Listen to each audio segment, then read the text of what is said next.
আসসালামু আলাইকুম। আমি জান্নাতুন Naim Riya twin mummies lifestyle চ্যানেলের নতুন আরেকটি ভিডিওতে আপনাদের সবাইকে স্বাগতম জানাই। কাছে দূরে যে যেখান থেকে আমার এই ভিডিওটি দেখছেন, আশা করছি আল্লাহর রহমতে আপনারা সবাই খুব ভালো আছেন। আলহামদুলিল্লাহ, আমরাও ভালো আছি। সকাল সকাল ঘুম থেকে উঠেই কিচেনে চলে এসেছি বাচ্চাদের জন্য সকালের নাস্তা তৈরি করতে। আজকে আমি বাচ্চাদেরকে দিব হোমমেড সেরেলাক। গত ভিডিওতে আপনাদেরকে আমি দেখিয়েছিলাম আমি আমার বাচ্চাদের জন্য কিভাবে সেরেলাক বানাই, আর আজকে সকালে আমি সেটাই রান্না করে দিচ্ছি। আমার বাচ্চারা না 1 বছর পর্যন্ত বেশ ভালোই খাওয়া দাওয়া করেছে মাশাল্লাহ, কিন্তু এরপর থেকে এবং এখন খুব একটা খেতে চায় না। কেন যে খেতে চায় না আমি সেটা নিজেও বুঝি না। যেহেতু খাওয়া দাওয়া কমে গিয়েছিল, আমি না ডাক্তারও দেখিয়েছিলাম, ডাক্তারকে বলেছি, ডাক্তার জিঙ্ক, ভিটামিন, অন্যান্য আরও কিছু সিরাপ দিয়েছিল, কিন্তু এরপরও খুব একটা কাজ হয়নি। এখন যেহেতু ওরা একেবারেই খেতে চায় না, তাই আমি হোমমেড সেরেলাকটা এখন একটু বেশি দেওয়ার চেষ্টা করি, কারণ এখানে 3 প্রকার ডাল থাকে, চাল থাকে, গম, ভুট্টা এবং 3 প্রকারের বাদামও মিক্সড করি আমি। তার জন্য আমি এটাকে একটু বেশি দেওয়ার চেষ্টা করি, যেহেতু ওরা এখন মাছ, মাংস, ডিম কোনোটাই ঠিকমতো খেতে চায় না। মাঝে মাঝে আমি কি করি, এই সেরেলাকের মাঝে ডিমও মিশিয়ে দিয়ে দিই। আমার বাবুরা কিন্তু মাছ, মাংস, ডিম এবং ভাত সবই খেত, ইদানিং কেন জানি খেতেই চাচ্ছে না। সেই জন্য সহজ পদ্ধতি আমি যে এটাই ব্যবহার করছি। কি আর করব বলুন, আমি অপারক। আপনাদের সাথে আমার দুঃখের কথা শেয়ার করতে করতে আমার কিন্তু রান্না হয়ে গেছে। এখানে আমি 2 জনের উপযোগী খাবার ঢেলে নিয়েছি, দেখি কতটুকু খায়। তারপর বাচ্চাদেরকে খাইয়ে কোনো রকম আমি ওদেরকে ঘুম পাড়িয়ে দিলাম। কোনো রকম বললাম এই জন্য, ওরা খুব একটা খেতে চায় না। তারপর খাইয়েছি, যতটা খেয়েছে মাশাল্লাহ আলহামদুলিল্লাহ। এই যে দেখতে পাচ্ছেন, দুজনই সকালে নাস্তা করে কিছুক্ষণ খেলাধুলা করে ঘুমিয়ে গিয়েছে। তারপর আমি বসেছি সকালের খাবার খেতে। আজকে সকালেও আমি ভাতই খাচ্ছি। এই তো ভাত খাওয়ার পরপরই দেখতে পেলেন আমার মেয়ে কিন্তু ঘুম থেকে উঠে গিয়েছে। ঘুম থেকে উঠে একটা চিৎকার, আমি দৌড়ে ওর কাছে চলে এসেছি। তার কিছুক্ষণ পর আমার ছেলেটাও ঘুম থেকে সজাগ হয়ে গিয়েছিল। এখন যে দেখতে পাচ্ছেন আমি বিছানা গুছিয়ে নিচ্ছি এবং ঘরের অন্যান্য টুকটাক কাজ করব। এখন কিন্তু আমার 2 বাচ্চাই খেলছে, ওরা খেলবে আর ওদেরকে পাশে নিয়ে আমি এই তো আমার ঘরের কাজগুলো সেরে নেব। এটা কিন্তু একটা ওয়াটারপ্রুফ বেডশিট, আর এটা হচ্ছে 6 ফিট বাই 7 ফিট বেডশিট। এই জন্য না বাচ্চারা যখন বিছানার উপর উঠে একটু খেলাধুলা করে, তখন কাভারটা একদম একত্রে দলা পেকে যায়। তারপর ওরা যদি হিসু করে বা পানি ফেলে বা বিছানা যদি ময়লা করে, সেই তোষকটাই নোংরা হয়। সেই জন্য আমি কি করেছি, প্রত্যেকটা সাইডে সুই সুতা দিয়ে একদম সেলাই করে নিয়েছি, যাতে ওরা দুষ্টামি করলেও চাদরটা একদম দলা পেকে না যায় এবং তোষকটা নোংরা না হয়। যখন এই ভিডিওটা করেছিলাম তখন মোটামুটি গরমই ছিল, এখন কিন্তু বেশ ঠান্ডা পড়েছে। আপনাদের এখানে কি অবস্থা বলুন তো? আমি যেহেতু গ্রামে থাকি, গ্রামে কিন্তু ভালোই ঠান্ডা লাগে, তবে দিনে বেশ রোদ ওঠে, তবে রাতের বেলা কিন্তু অনেক ঠান্ডা লাগে। আমরা মোটামুটি এখন কম্বলই ব্যবহার করছি বলা যায়। তবে এই ভিডিওটা তখন কিন্তু বেশ গরম ছিল। আর ভিডিও আসলে করে রেখেছিলাম ঠিকই, কিন্তু এডিট করার মতো সময় পাইনি। টু বি অনেস্ট, আমার একটু অলসতাই লাগে রাতের বেলা যখন আমি এডিট করতে বসি, কারণ সারাদিন বাচ্চাদের পেছনে এত খাটাখাটি করার পর না রাতে আর সেই এনার্জিটা হয়ে ওঠে না।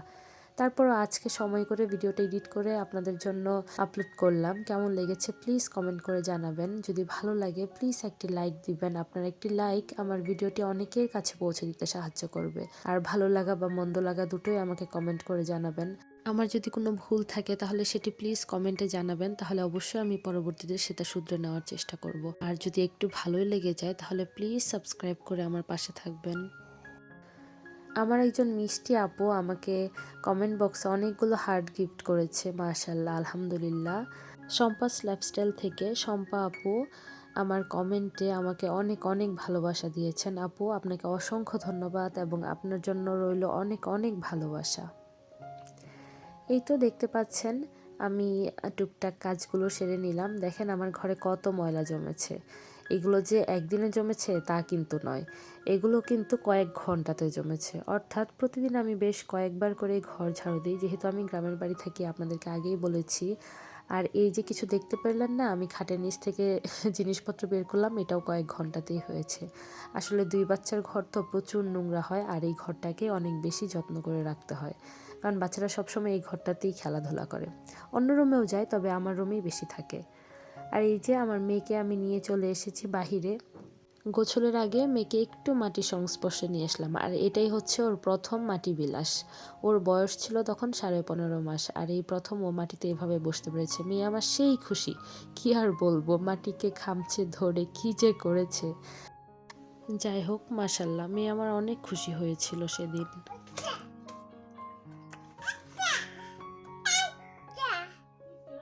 ছেলেকে কিন্তু আমি নিয়ে যাইনি, তারপর বাসায় আসার পরই দেখতে পেলেন ও ওর জুতা নিয়ে আসলো আর আমাকে বলতেছে আইটটা।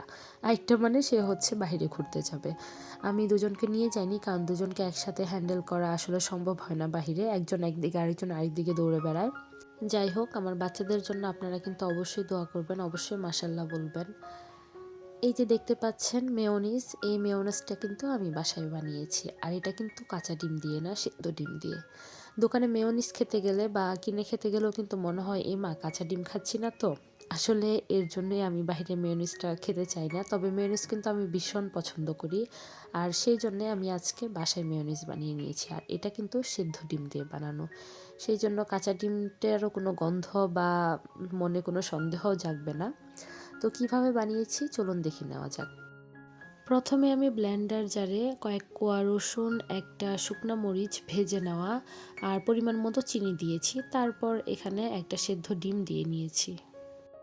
এই অবস্থায় এগুলোকে আমি হালকা ব্লেন্ড করে নেব। তারপর এটাকে খুব ভালোভাবে অল্প অল্প করে, অর্থাৎ খুব কম সময় নিয়ে বারবার এটাকে বিট করে নিতে হবে। আমি এর জন্য এখানে ব্লেন্ডার ব্যবহার করেছি, দেখতেই পাচ্ছেন। এরকম টাইপের একটা ব্লেন্ডার ব্যবহার করতে পারলে খুবই ভালো হয়।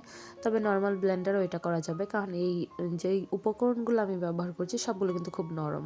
মেয়োনিজ বানানোর সব থেকে ইম্পর্টেন্ট পার্ট যেটা, আমি যে উপকরণগুলো ব্যবহার করেছি এর সাথে আমি সয়াবিন তেল ব্যবহার করেছি এবং বারবার ব্লেন্ডারে ব্লেন্ড করে নিয়েছি। অল্প করে সয়াবিন তেল দিয়েছি আর ব্লেন্ড করেছি, আবার তেল দিয়েছি আবার ব্লেন্ড করেছি, এরকম করে বেশ কয়েকবার করে নিয়েছি। তারপরে যে দেখতে পাচ্ছেন আমার মেয়োনিজ রেডি। এই যে মেয়োনিজটা ঢেলে নিয়েছি, এখন কিন্তু বেশ পাতলা মনে হচ্ছে। তবে এটাকে আপনি যদি 2-3 ঘন্টা নর্মাল ফ্রিজে রেখে দেন তাহলে দেখবেন এটা কতটা ঘন হয়ে এসেছে। সেটাও আমি আপনাদেরকে এই ভিডিওতে দেখাবো, সেটা আপনারা দেখলে একদম বুঝতে পারবেন। তবে আমি এটাকে ওভারনাইট রেখেছিলাম, তার কারণ হচ্ছে রাতের বেলা আমি মেয়োনিজটা বানিয়েছি, তারপর এটাকে বের করে নিয়ে আর ভিডিও করার সুযোগটা হয়ে ওঠেনি। বাচ্চারা তখন একটু ডিস্টার্ব করছিল আর কি, ওদেরকে খাইয়ে দিয়ে ঘুম পাড়িয়ে আমার আর ভিডিওটা করা হয়নি বা মনে ছিল না। এই যে পরের দিন সকালবেলা আমি যখন বাচ্চাদের জন্য খাবার তৈরি করছিলাম, তখন আমি ভাবলাম যে একটু আপনাদেরকে দেখিয়ে দিই। আপনারা যদি মেয়োনিজটাকে কয়েকদিন রেখে খেতে চান তাহলে একটা এয়ারটাইট বক্সে ভরে তারপর নর্মাল চেম্বারে রাখবেন। আর আমি এই মেয়োনিজটা 1 দিন বা 2 দিনেই খেয়ে ফেলবো, তাই জন্য বাটিতেই রেখেছি। এই যে দেখেন কতটা ঘন হয়েছে, দেখতে পেরেছিলেন কিছুক্ষণ আগে যে এটা কতটা তরল ছিল, লিকুইড ছিল, মানে অনেকটাই পাতলা পাতলা ছিল। কিন্তু তারপর যখন এটা আমি ফ্রিজে রেখেছি, এটা কিন্তু অনেকটা ঘন হয়ে এসেছে। যদিও আমি সারা রাত রেখেছি, তবে আপনারা যদি মানে তাড়াতাড়ি খেতে চান বা আপনাদের হাতে যদি সময় কম থাকে তাহলে কিন্তু 2-3 ঘন্টা ফ্রিজে রাখলে এটা এরকম মোটামুটি সেট হয়ে যাবে। এবং এখান থেকে রসুনের বা ডিমের যদি কোনো গন্ধ বা তেলের যে গন্ধটা, সেই গন্ধটা আর থাকবে না ফ্রিজে কয়েক ঘন্টা রেখে দেওয়ার ফলে। এটা কিন্তু বেশ মজা হয়। যে কোনো ফাস্টফুড আইটেমের সাথে মেয়োনিজ আর সস হলে কিন্তু সেই খাবারটার টেস্টটাই একদম অন্য লেভেলের চলে যায়। কি তাই না আপুরা? আমার কাছে ভালোই লাগে, আপনাদের কাছে কেমন লাগে সেটা কিন্তু অবশ্যই কমেন্ট করে জানাবেন। অফ ক্যামেরায় দুপুরের খাবার খেয়ে নিয়েছি, টুকটাক আরও অনেক কাজ করেছি, বাবুদেরকে খাইয়েছি, বাবুরা এর মাঝে ঘুমিয়েছিল। তারপর বিকালবেলা আমি একটু নুডলস আর পাস্তা মিক্সড করে রান্না করেছিলাম, সেখানে একটা ডিম ব্যবহারও করেছিলাম। সবজি আর দেইনি, বাবুরা অল্প একটু খেয়েছে, আমিও খেয়েছি। এই তো এভাবে আমাদের দিনটা কেটে গেল আজকে। তবে এখানেই শেষ করছি, বিদায় নিচ্ছি আপনাদের সবার কাছ থেকে। সবাই দোয়া করবেন আমার বাচ্চাদের জন্য, আর ভালো লাগলে প্লিজ একটি সাবস্ক্রাইব করে পাশে থাকবেন। আল্লাহ হাফেজ।